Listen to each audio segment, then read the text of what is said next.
Amados hermanos y hermanas en Cristo, en el último mensaje hablamos del significado de ser irreprensible y del carácter irreprochable del Señor. Hoy veremos dos aspectos más de esta cualidad de Jesús. El tercer matiz de esta cualidad en el carácter intachable de Jesús es que fue muy comedido y mesurado en su tono de voz. Aquellos que al hablar levantan en demasía el tono de voz, por favor, aprendan del Señor y de su humildad al expresarse. Esta tercera faceta en el carácter del Señor es producto de la manifestación externa de su bondad, generosidad y excelencia. La forma en que Jesús caminó, se comportó y habló mostró este atributo de perfección. En otras palabras, el Señor era muy tierno y gentil. Este ejemplo de instrucción en el Señor lo debería aplicar igualmente su familia. Efesios 6:4 señala: y ustedes, padres, no provoquen a ira a sus hijos, sino críenlos en la disciplina y la instrucción del Señor. Para criar a su hijo en la instrucción del Señor, primero deberá aprender cuál es esa instrucción. Incluso si su hijo no se comporta ni lo obedece como desea, no deberá reprenderlo con cólera o ira, gritándolo. En cambio, primero, tal como cita el pasaje, deberá examinar si ha educado a su hijo conforme a la enseñanza del Señor y si ha sido un buen ejemplo para él. Como dice un refrán popular, el hijo es el fiel reflejo o el espejo de sus padres. Los niños aprenden e imitan el comportamiento de sus papás. Por ejemplo, si un padre tiene un mal genio y a menudo se enoja durante la cena o cuando conversa, lo más probable es que el niño crezca con esa tendencia a irritarse con frecuencia.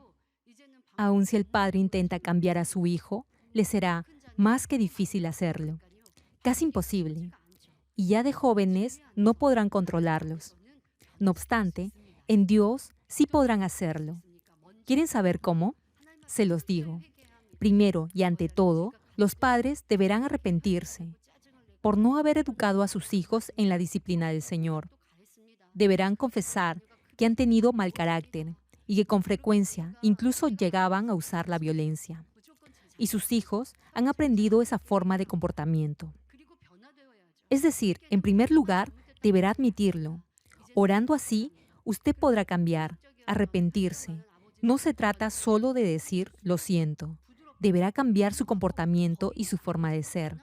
Una vez que lo haga, cultivará ese fruto de gentileza, amabilidad y dominio propio. Y podrá pedirle al Padre que cambie a sus hijos. A través de su amor e intercesión, lo podrán hacer. Pero si oran y no cambian, de nada servirá. Una vez que se arrepienta y cambie, podrán interceder por sus hijos. Incluso si ellos ya son mayores, podrán cambiar por el poder de Dios. Aún en la relación conyugal, si actúa de acuerdo con la instrucción del Señor, habrá paz en la familia. De lo contrario, su vida será difícil. Digamos que la esposa viene a la iglesia, escucha la palabra y aprende la instrucción del Señor. Entonces, debería aplicar y practicar esas enseñanzas con sus hijos y esposo. Sin embargo, si no lo hace y continúa con sus hábitos del pasado, con su carácter irritable, molestándose por cualquier incidente, gritando y reaccionando de mala forma, ¿qué cree que pasará si invita a su esposo a venir a la iglesia? El marido jamás vendrá. Ahora, si la esposa sirve a su esposo con amor, conforme a la enseñanza del Señor, una vez que le comparte el Evangelio, con toda seguridad el esposo aceptará venir a la iglesia. Y así, al asistir ambos juntos a la iglesia, Dios responderá a sus oraciones y los bendecirá. Habrá paz y dicha en la familia. Una vez que la esposa sea la primera en cambiar conforme a la voluntad del Señor, su esposo e hijos podrán cambiar. Es lo mismo con los varones. Si aman a sus esposas como a sí mismos y las sirven con amor y bondad, sus esposas e hijos los respetarán. Si lo hubieran hecho desde un principio, sus hijos los obedecerían y no les sería difícil traerlos a la iglesia. No obstante, incluso si asiste a la iglesia, pero continúa levantando la voz, mandando de mala forma a sus hijos y esposa, llamándoles la atención por cualquier cosa y enojándose continuamente. Su familia no lo escuchará, a pesar de que intente compartirles el Evangelio. Por eso, para cultivar esta cualidad de ser irreprochable, deberá dar un buen ejemplo tanto en sus palabras como en sus acciones, conforme a las enseñanzas del Señor, y eso traerá paz y gozo a la familia. Y también será un factor esencial para crecer en el espíritu. Y lo será si tiene presente el ejemplo del Señor, su forma de comportarse, de sentarse, su tranquilidad al caminar, hablar, comer, etc. Así que, en todo lo que haga, imite el comportamiento del Señor. Por cierto, hay algunos que tienen una buena presencia y su comportamiento parece educado y hasta sofisticado. Sin embargo, al hablar con ellos podría decepcionarse. Si basa su estigma y aprecio únicamente en su aspecto físico o apariencia externa, podría equivocarse y considerar a alguien correcto y educado no siéndolo. Al escucharlo hablar, podrá descubrir aspectos en su carácter no muy buenos. Podría tener el mal hábito de hablar mal de los demás o compartir sus faltas. Y usted, como un acto reflejo, se alejará de esa persona. Claro, en una reunión se abstendrá de hacer esa clase de comentarios o chismes. Y es que sentirá que si los frecuenta, también podrían murmurar o inventar chismes de usted. Como comparten las faltas de otros, les será fácil discernir que lo mismo podrían hacerlo de usted. Incluso si alguien parece decente por fuera, si observa cómo se expresa, se revelará su corazón, es decir, sus atributos de maldad. Por eso, la Biblia nos exhorta a ser cautelosos con nuestras palabras. Y es que lo que articula está directamente conectado con la calidad de su corazón. Santiago 3:2 señala, porque todos ofendemos en muchas cosas. Si alguno no ofende en palabra, este es hombre cabal, capaz también de frenar el cuerpo entero. En particular, es muy importante que cuando transmita algo, use palabras precisas y exactas. Hay términos que se prestan a confusión. No debería emplearlos. Y cuando transmita un recado, encargo o comunique algo, deberá hacerlo de forma más objetiva y exacta posible, no aumentando nada. Santiago 1:26 dice, si alguien parece ser religioso y no refrena su lengua, sino que engaña a su corazón, la religión de tal es vana. Digamos que alguien se cree santo y de corazón perfecto, y cierto grado de sus acciones también lo demuestran. Sin embargo, el vocabulario que usa no va de acuerdo con esa santidad. Eso mostrará que no es totalmente santo ni perfecto. Si anhela crecer en el espíritu, deberá ser muy cauteloso con las palabras que emplea y nunca pronunciar palabras obscenas, corrompidas o usar lenguaje grosero u ofensivo. Por cierto, debe procurar ser irreprochable, no solo en lo que quiere decir o transmitir, sino también por la forma o énfasis que pone al decirlo. Incluso si no miente, podrá excederse innecesariamente al hablar o decir algo imprudente o sin sentido.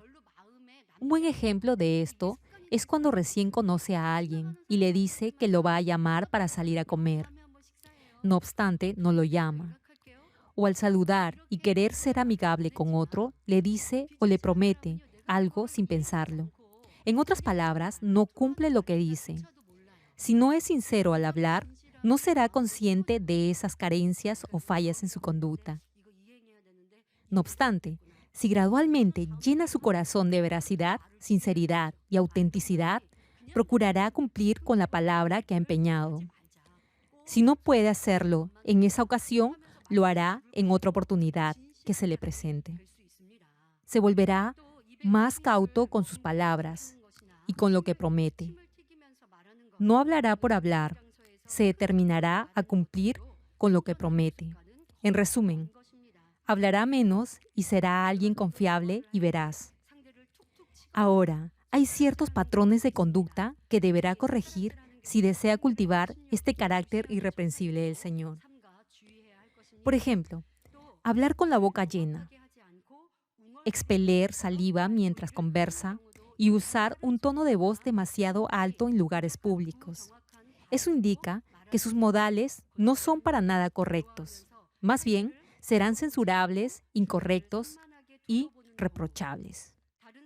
Aparte, hay casos en los que algunos tienden a tocar a su interlocutor cuando conversan o a señalar con el dedo a otra persona.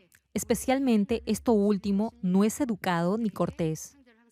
Más bien, se puede tomar como una falta de respeto, por lo que deberá abstenerse de hacerlo. También deberá corregir malos hábitos como hablar con poca claridad, balbucear al final de cada oración, no pronunciar claramente las palabras o hablar demasiado rápido. Asimismo, no mirar a su interlocutor al charlar, sino distraerse mirando a otro lado o acaparar la conversación sin considerar a los demás, son patrones negativos de conducta que deberá corregir. Además, distraerse mirando su celular o enviando mensajes de texto durante una comida o reunión es de muy mala educación.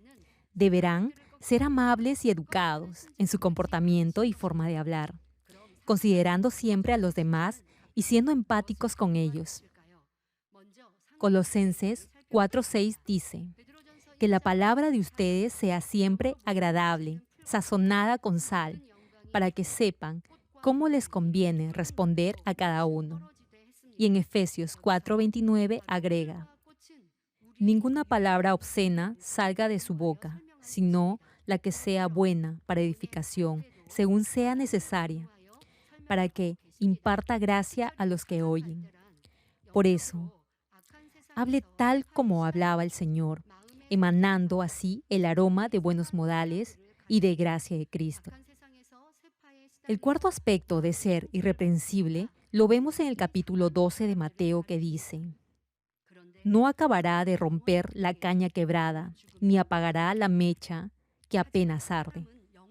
Ahora, ¿qué significa una caña quebrada o maltratada y una mecha que humea o que apenas arde?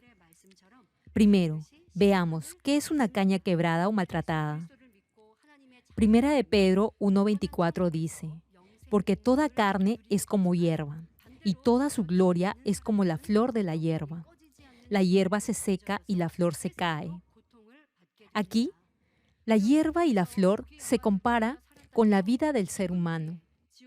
Y la caña maltratada se refiere espiritualmente a aquellos que tienen el corazón herido y roto por haber sufrido en este mundo.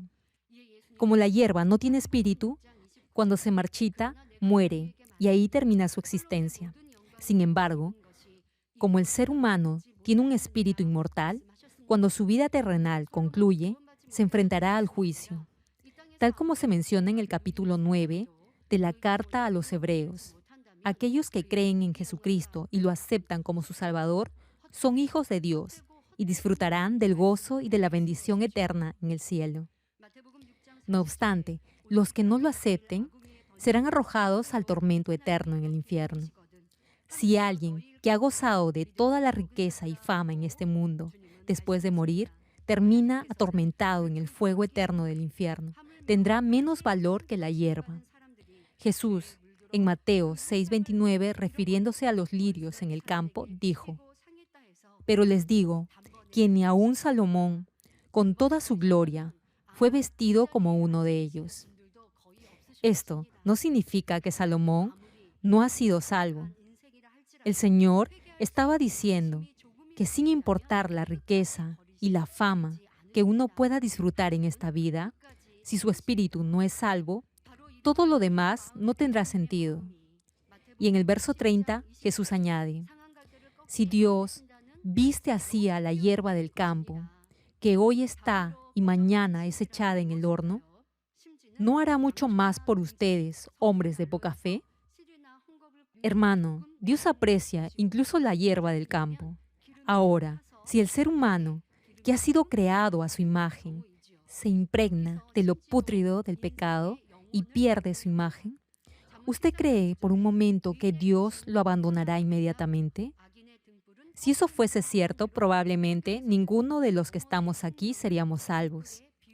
No importa el pecado que haya cometido, Si le queda algo de conciencia para arrepentirse, Dios nunca lo dejará. Dios es paciente y espera. Este es el corazón de Dios y del Señor Jesús que se describe en este pasaje de Mateo 12:20. La caña cascada no quebrará o romperá, y la mecha que humea no apagará.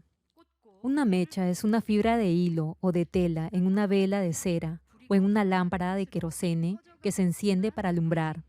Cuando el fuego se está apagando, la mecha aún arde y la llama todavía sigue viva. En el caso de una vela, al consumirse casi toda, solo queda un resto en el candelabro.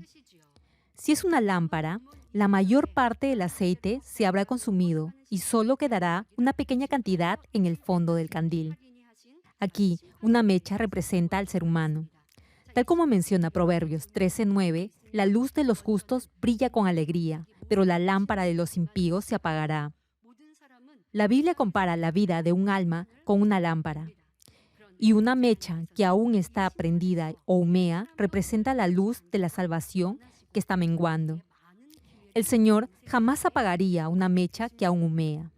Esto significa que no importa la maldad que aún haya en su corazón, si todavía queda una pequeña flama del fuego que pueda avivarse, el Señor no la apagará. Es decir, si hay algo de bondad en su conciencia para aceptar al Señor Jesucristo como su Salvador, por gracia, Dios lo esperará hasta que haga triunfar la justicia. Aquí, el término justicia tiene varios significados. Primero, justicia se refiere al juicio que viene después que se complete el cultivo humano. Cada uno será juzgado de acuerdo con sus obras en esta tierra. Sin embargo, Dios no quiere que ninguno se pierda el día del juicio final. Por eso, está dando al ser humano nuevas y reiteradas oportunidades para acceder a la salvación. Por cierto, no es que el juicio venga solo cuando su vida haya terminado en este mundo. Incluso en este momento, está siendo juzgado.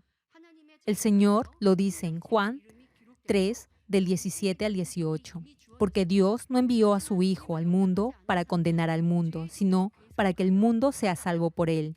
Es decir, por medio de Jesucristo, el que cree en él no es condenado. Pero el que no cree ya ha sido condenado porque no ha creído en el nombre del unigénito Hijo de Dios. Desde luego, todos los que han vivido en esta tierra serán juzgados el día del juicio del gran trono blanco. No obstante, incluso en este mundo, dependiendo de si cree en Jesucristo o no, ya ha sido juzgado. Una vez que cree en Jesucristo y recibe el Espíritu Santo, su espíritu muerto revive, se convierte en Hijo de Dios. Su nombre queda escrito en el libro de la vida y recibe la bendición de la vida eterna en el cielo. Sin embargo, aquellos que no han aceptado al Señor seguirán siendo esclavos del pecado y cuando su vida en este mundo llegue a su fin, irán al infierno. A menos que acepte al Señor Jesucristo como su Salvador, no podrá, por su propio esfuerzo, vivir una vida recta ante Dios, ni podrá despojarse de su naturaleza pecaminosa por sí mismo. Es decir, no será salvo. Por eso, la Biblia expresa clara y tajantemente que los incrédulos ya han sido juzgados. Dice que aquellos cuyos nombres no aparecen en el libro de la vida ya han sido juzgados y han sido condenados al castigo eterno.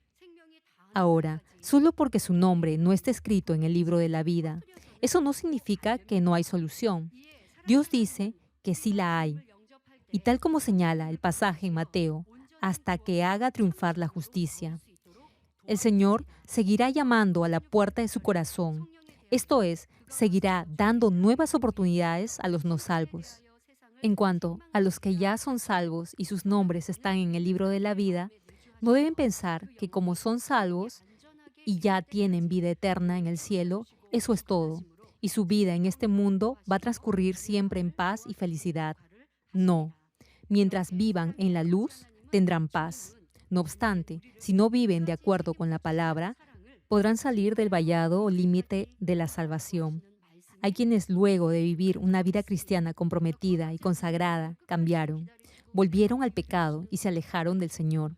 Por eso, debe tener cuidado y estar siempre alerta. Hasta que su vida llegue a su fin, nunca deberá dejar que la luz de su espíritu mengue, y mucho menos que se apague. Cuando acepta al Señor Jesucristo como su Salvador, Dios, en su gracia y amor, le envía el Espíritu Santo para ayudarlo a cuidar de su perfecta salvación como verdadero hijo. Juan 16:8 menciona: cuando Él venga, convencerá al mundo de pecado, de justicia y de juicio. Es decir, mientras viva en este mundo, el Espíritu Santo habitará en su corazón, lo guiará a la verdad y lo ayudará en su debilidad. La frase, hasta que haga triunfar la justicia, también significa que Dios, en su infinito amor, cuidará de sus hijos hasta el final de sus días. Desde luego, si después de haber recibido el Espíritu Santo comete un pecado grave voluntariamente, no podrá recibir el espíritu de arrepentimiento y el Espíritu Santo que antes habitaba en su corazón se apagará. No obstante, mientras el espíritu no se haya apagado del todo, Dios no se rendirá. Esperará hasta el último instante para que un alma más se arrepienta, reviva su espíritu por el Espíritu Santo y alcance la perfecta salvación.